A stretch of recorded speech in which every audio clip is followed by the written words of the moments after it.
Good evening, board. I'd like to begin my comments tonight by reading a quote, which in essence is the genesis of all of this Black Lives Matter, social justice, CRT conversations we're having in our country today.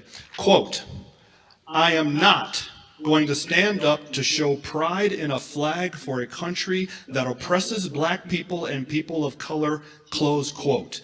Colin Kaepernick, August 2016.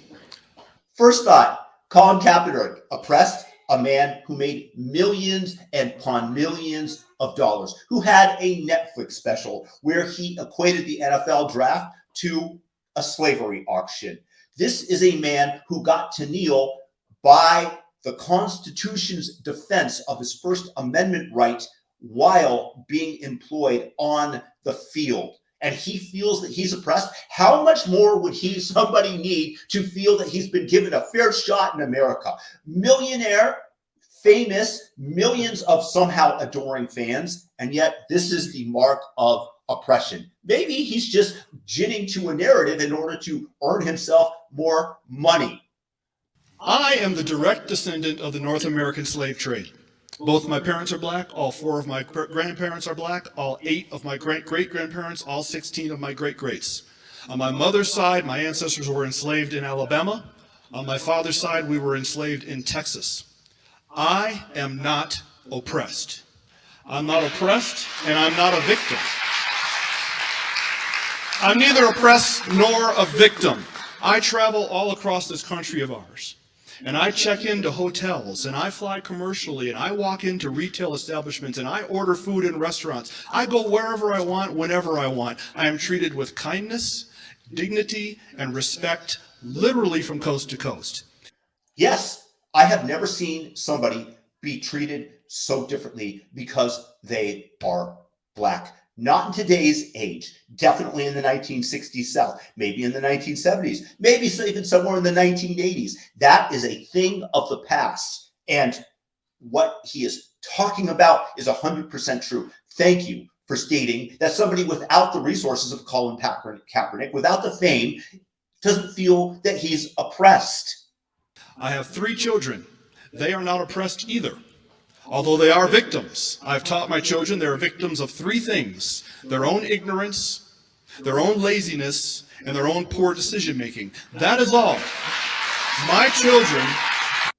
Yes, again, oh my God, this man is speaking to me. He is invoking personal responsibility for his children. This is the father that we all should desire to have. If things aren't moving your way, if things aren't going according to plan, then rather than blame an external force, you look within and you change your behavior, because you ultimately are the one who is responsible for you. No matter how empathetic, no matter how much empathy the government will claim, they don't really care what happens to you. The only person that really cares about you are you and maybe your parents. That's pretty much it. Of course, everybody was willing to give you a helping hand, but you have to be willing to do the work for yourself. And this man is everything that represents the ethos of America and success around the world, not just here, because these principles can be applied everywhere on the planet and in the universe, hopefully in the future, if Elon Musk takes us to Mars.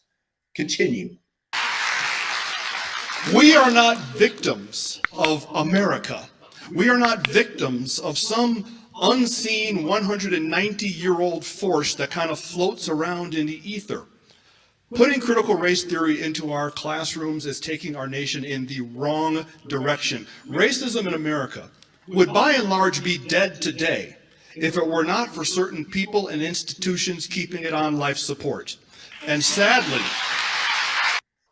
yeah, that's 1,000% true. If you take a look at the racial identitarians, you take a look at the Democratic Party, you have people like Elizabeth Warren saying the following: race matters, and we need to say so. You've heard Ayanna Pressley say that we don't want a brown person that doesn't want to be a brown voice, a black person that doesn't want to be a black voice. Basically, they want you to become an avatar of your race, the way that they can control you, and they will define what attributes based on the color of your skin that you must have and how you must pledge your voice. And this man is saying the antithesis. This man wants racism to die.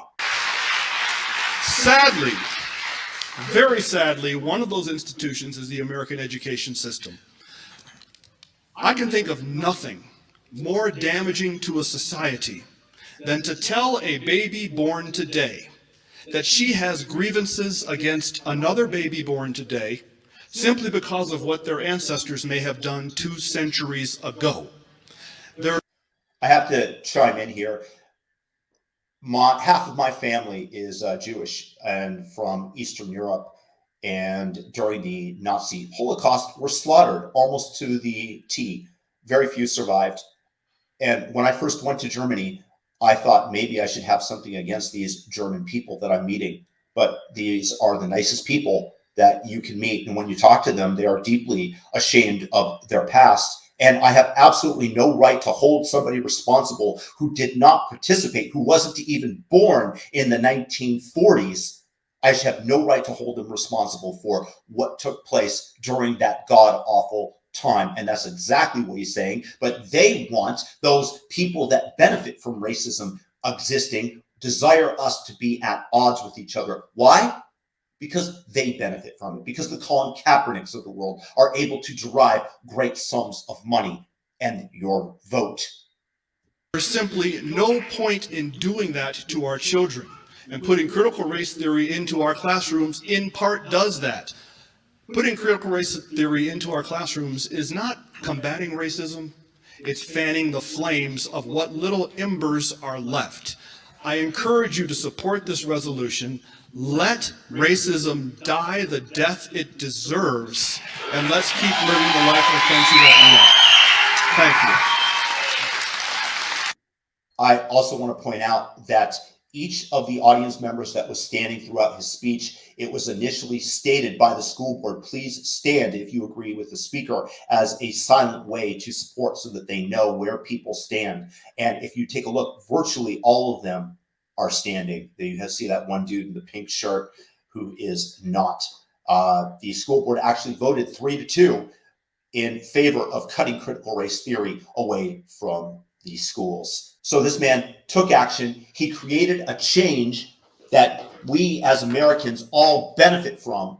And this is exactly the type of person that I would want to have as my neighbor. I want to see somebody succeed. I want to meet children that he is raising that feel that it is in their scope to govern their life, that they have responsibility for. This is what America is. Thank you to Derek Wilburn.